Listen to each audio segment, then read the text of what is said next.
Hey there weavers, welcome back. This is Grace with Tangled Webs Weaving, and as you can see I have started threading my work. So I wanted to show you that here's my work written out, and this is written for a 4-shaft loom, but I have an 8-shaft. So as usual I converted the 4-shaft to the 8-shaft because for me on a countermarch loom it's just easier to utilize all 8 shafts. So I take my warp and I count out the number of threads in the repeat, which for this project is 18 threads. Then I count out the heddles on each shaft that I need for one repeat.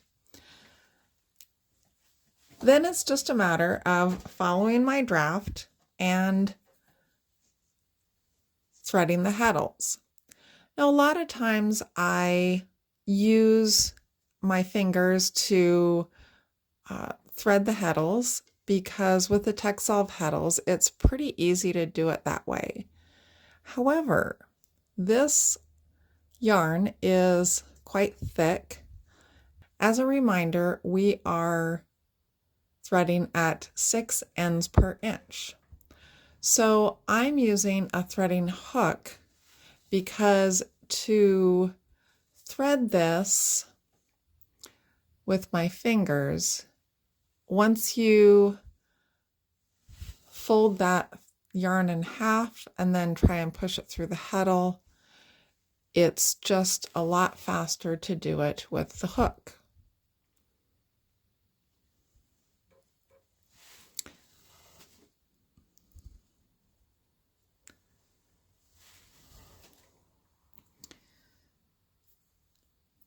And we go down to 1, 2, 3, 4. So I like to separate out the heddles that I'm going to be using, that I'm going to thread next.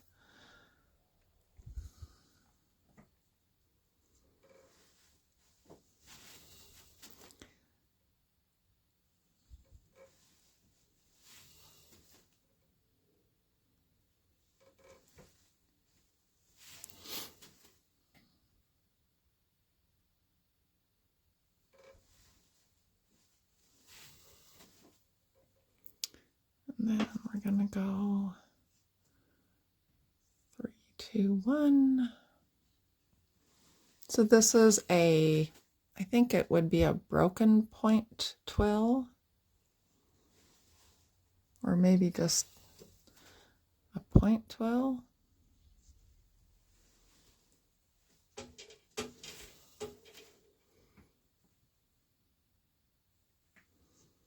Oops, I think I got one too many on shaft 8. 3,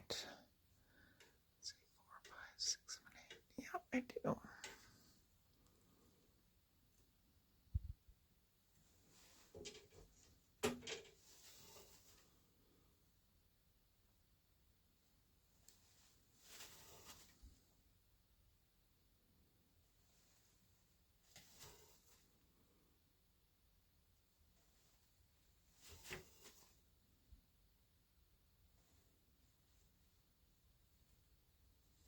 Okay, so that should have been my last thread, and it wasn't.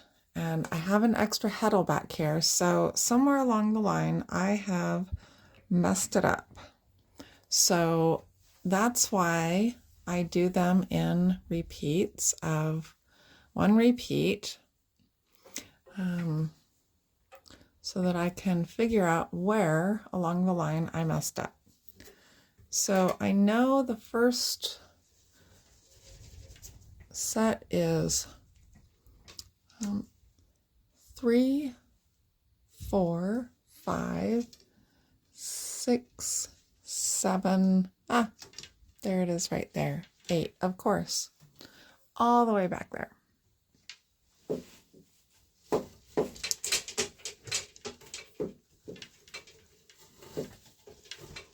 It's better to catch it now, though, than down the road.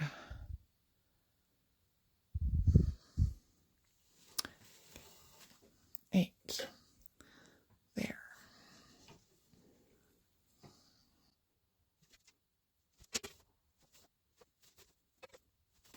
This is the reason that I count out all the heddles and the threads for one repeat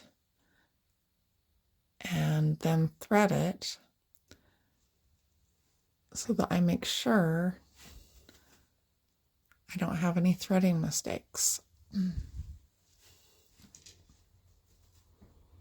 Because honestly, I thought that I had just miscounted my heddles.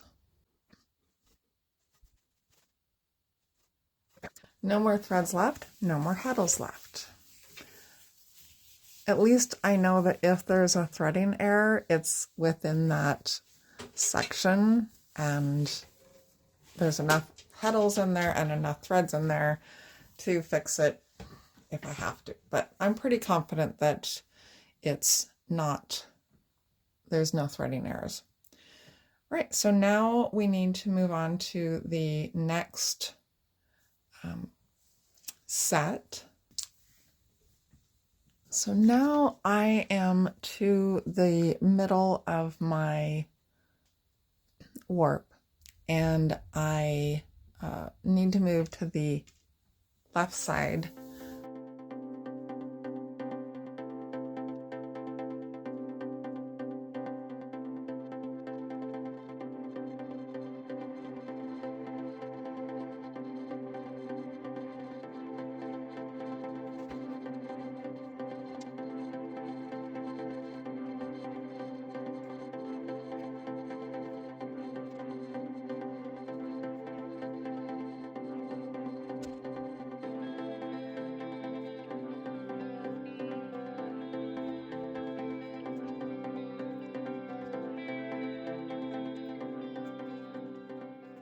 Right, so there again, I had missed this heddle on shaft 4. I didn't really miss it. I just hadn't pushed it over so that it was not getting caught behind the other ones. And so I came up short on this side, but having a blank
Okay, so as I was threading the reed, I came across what I couldn't discern which thread should be threaded first. So I was looking down in here and I see that I have two threads threaded through a number 3 heddle in a row, and it should be 1 2 3 4 3 2 1. So I have 1 2 3 3 4 2 1. So even though I wasn't off within that threading of I used up all my threads, I used up all my heddles, I had threaded 2 incorrectly. So now I can go back and I can fix that without having to unthread all the way to the end. And I'm almost to the end, so it's not a big deal. But it's even less of a deal because I am threading these within a group. So we go 1 2 3, then 4, and then this goes to 3.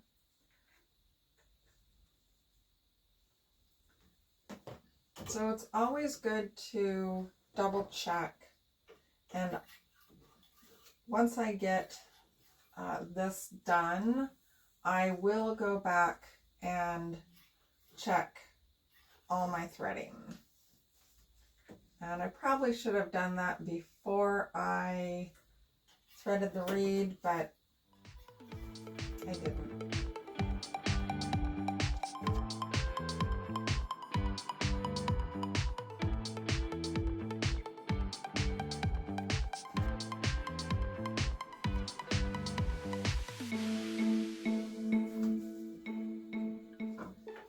And then those are my 3 floating selvages. Okay.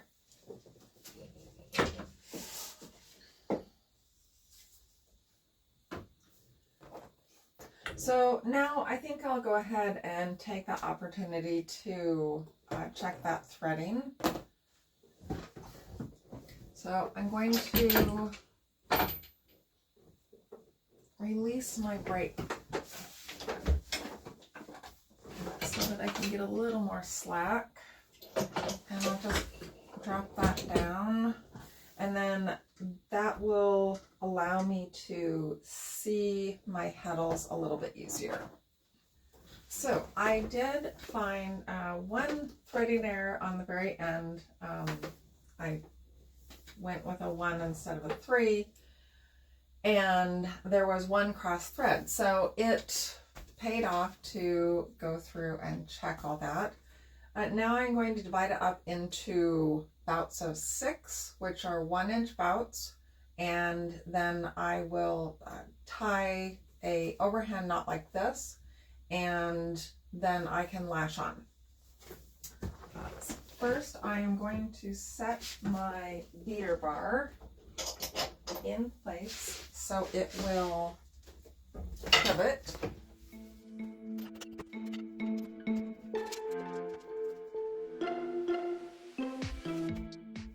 So as I do this, I am going to pull on it fairly firmly, and then I'm going to attempt to tie my overhand knot at approximately the same distance from the end on all of them. I'm never really very good at that, but we'll try.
I'm going to pull the cloth beam around and lash the warp onto my cloth beam rod.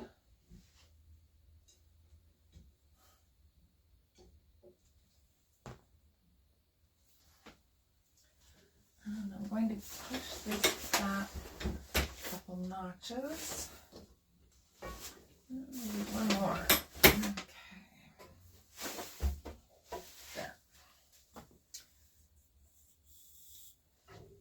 So I'm going to tie this on to the cloth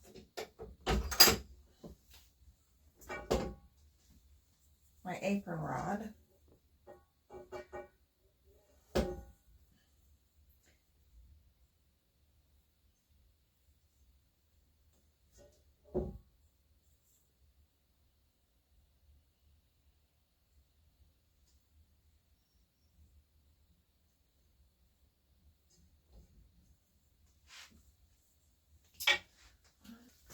So I use a couple dowels to kind of support my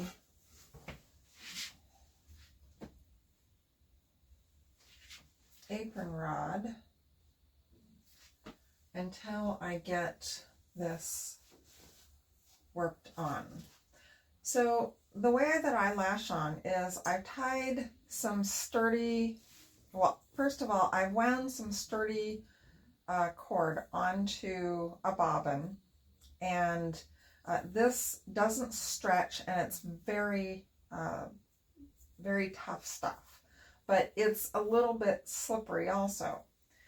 And I'm going to take this, I've tied it to my apron rod, and then I'm going to take each bout and I'm going to divide it in half, and I'm going to go from the bottom up through there, and I'm going to pull it tight, and then I'm going to go over the apron rod and under, and I'm going to do the same motion every time. So I'm going to go under,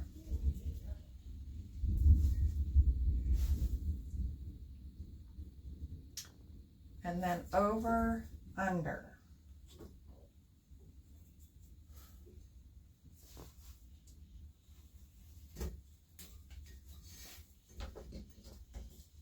And once I get the first few, it's easier because then I'm just using this bobbin to unroll and keep tension.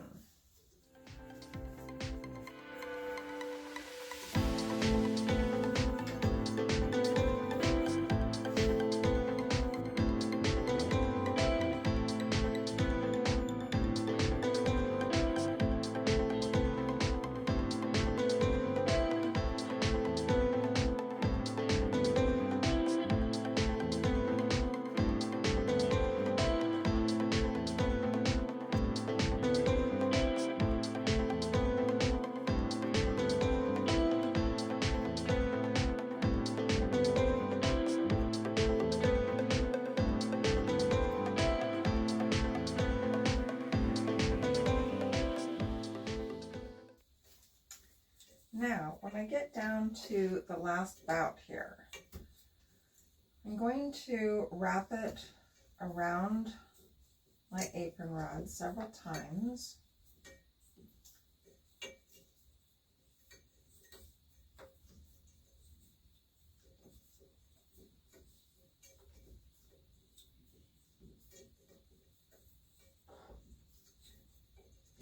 And once I do that, it will pretty much hold. And I'm going to just kind of tuck my bobbin in there between a couple of my apron rod straps.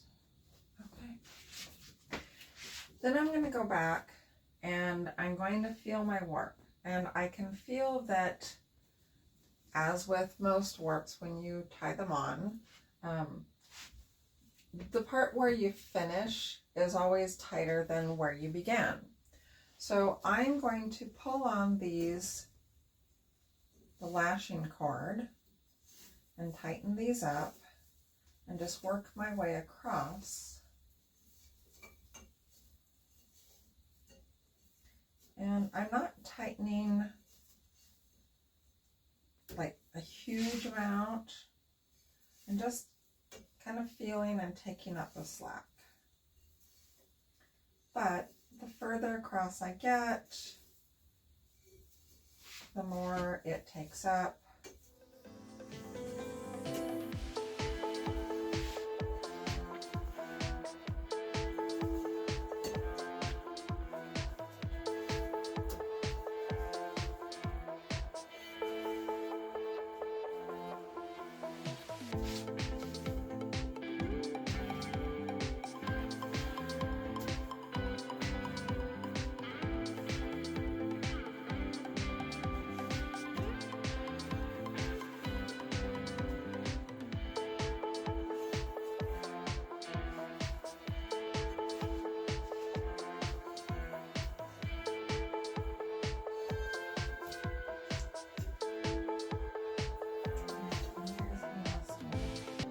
Now I'm going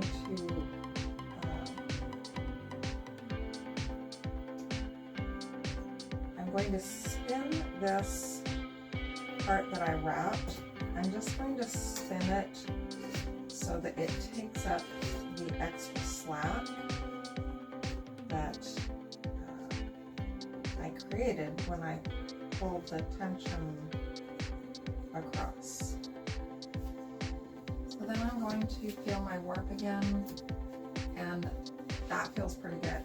So I will tie this off, and then we can take these off, and we'll be ready to tie it up. So the last thing that we have to do is to do the tie-up, and that's kind of a involved process of me climbing underneath the loom, so I don't think I'll film that. But if you've enjoyed watching this video, please do give it a thumbs up and consider subscribing to my channel. Thanks, and happy weaving!